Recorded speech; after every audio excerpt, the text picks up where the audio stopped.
cannot explain. Every time it's the same. Oh, I feel very free. Take my heart.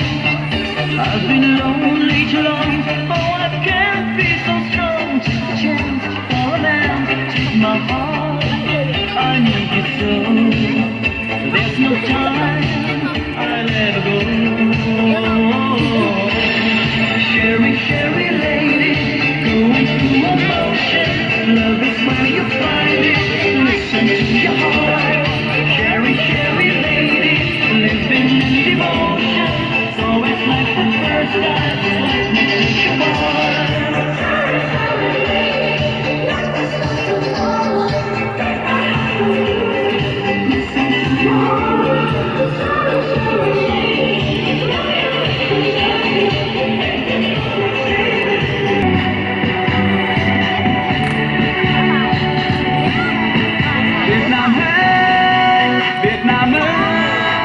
Tự hào hát mãi lên Việt Nam ơi, Việt Nam ơi, Việt Nam ơi, tự hào hát mãi lên Việt Nam ơi.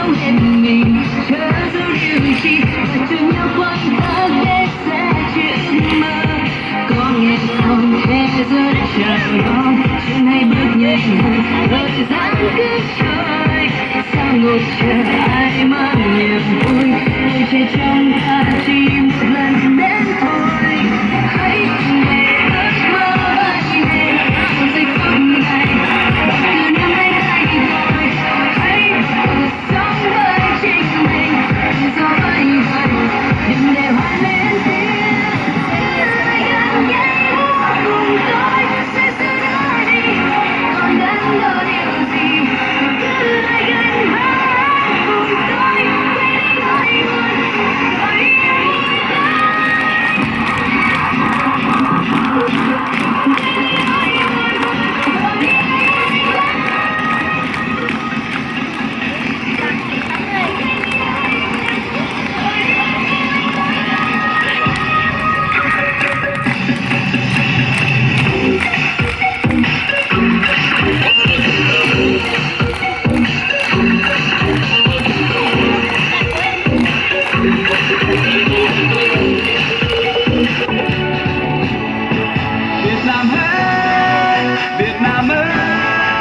tự hào hát mãi lên Việt Nam ơi, Việt Nam ơi, Việt Nam ơi, tự hào hát mãi lên Việt Nam ơi.